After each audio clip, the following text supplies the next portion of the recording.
Another budget has come and gone, and yet again, the average tax-paying citizen of this country has been taken for granted. And by the looks of it, it's not just the middle class that is complaining. Transport Minister Nitin Gadkari has shot off a letter to the Finance Minister requesting her to axe the tax on premiums for life and medical insurance plans. Currently, as you know, we pay 18% GST to secure our life and health. Ridiculous, I know, but what option do we have as taxpayers? Now, prior to the GST, the sum of all individual taxes on insurance premiums would come up to about 15%. Mr. Gadkari, in his letter to the Finance Minister, has said that imposing tax on life insurance premiums is essentially taxing an individual's attempt to protect one's family from life's uncertainties. He has a good point there. Furthermore, Mr. Gadkari is claiming that such a cost is restricting the growth of the insurance industry and therefore impacting society. Now, this pro-public pitch from Mr. Gadkari has received a stamp of approval from opposition rivals as well. Congress MP Karti Chidambaram, for one. Listen in. I'm very happy that Cabinet Minister Mr. Gadkari has endorsed my demand, which I made yesterday on the floor of the House, asking the Finance Minister to remove the 18% GST levied on health and life insurance premiums. We are a very underinsured country, and we must encourage people to insure themselves. And by levying GST, you're making the premiums expensive. And you must treat insurance as not only as a social cover, but also as a mode of saving. So we should remove GST.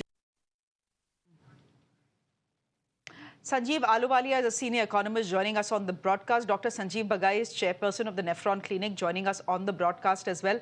Sanjeev Ahluwalia, I actually thank Nitin Gadkari for saying what the honest taxpayer in this country has been saying for the last many years now. Okay, you are in any case overtaxing us, but as far as our health insurance premiums are concerned, as far as our life insurance premiums are concerned, please spare us. It's a legitimate demand. So, Shreya, I know this is a subject which is very close to your heart. You had mentioned it earlier too. But here's the issue I want to place before you. If the actually, I'm surprised that this suggestion is coming from the unions of the insurance companies in Nagpur. The reason why insurance will not become more affordable if you do away with the GST on premiums that you pay every year is because of the structure of the GST. You see, the GST was supposed to be a simple and good tax. And what it does for corporates is that it allows the credits that they earn on GST when they levy it to set off the amounts they have to pay when they buy services, okay?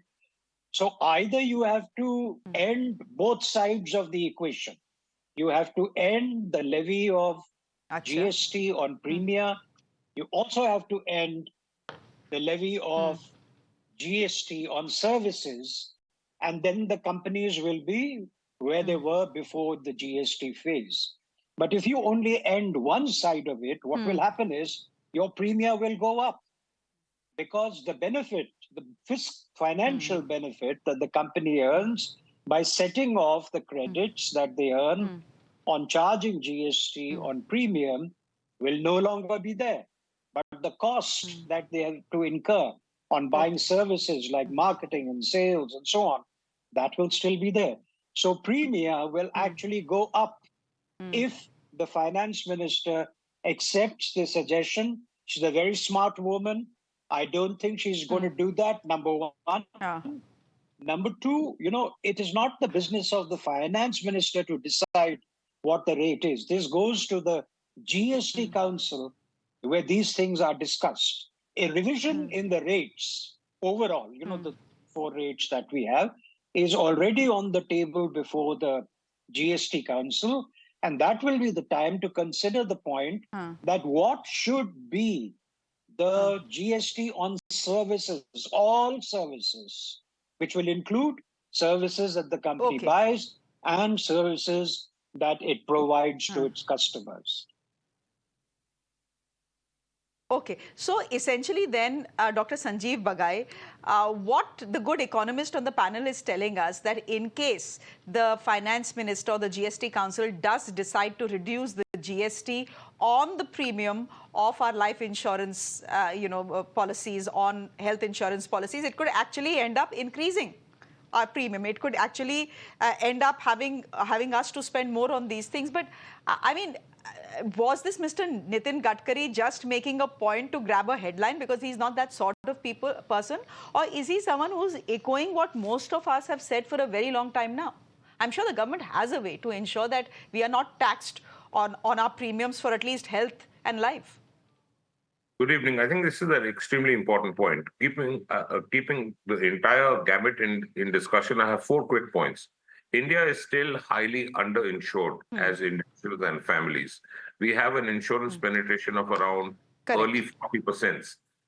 Still, as we speak, in spite of Ayushman Bharat, which is covering 5 lakhs per year for 50 crore families, we have about 40 to 50 crore people who are completely uninsured. The problem is that the public healthcare system is not geared up to take over the load. Therefore, people have to go to private. The private healthcare for a common person is still very expensive. I will not use the word prohibitive, but it is still very expensive.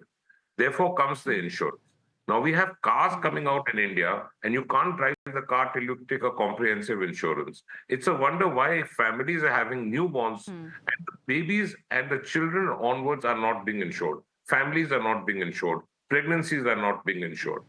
The cost damage to a person out of pocket expense is so severe if a person falls unwell and goes to a private hospital, very often they can't pay. So I think it's not only the removal of the GST, we need a scheme to incentivize good health. We need more penetration of healthcare. We need to tell people the real importance of having a health insurance. You insure your house, you insure your car, you insure your laptop, and you don't insure your own health. That is being ridiculous. I think a public healthcare campaign needs to be run to make sure that people understand the benefits. Okay. The important point here is that the chronic lifestyle diseases need cover. OPD patients need cover. The pharmacy bills need cover. I think the insurance companies themselves need to modulate the rates. The rates for a family of 4 for an adequate cover, I'm not giving a figure, goes more than 50 to 60,000 rupees a year. That's pretty tough for families of lower middle class. So I think we need an overall relook, not only at the GST, but the structure of the insurance. Okay, that's a good point. Thank you very much. 2 Sanjeevs in the show this evening. This was a quick chat. Sanjeev Ahluwalia, thank you very much. And Dr. Sanjeev Bagai, thank you very much for giving us your perspective on an issue, as you said, which is very close to Mira Nao's heart. We'll leave it there for the moment, gentlemen. Thank you very much.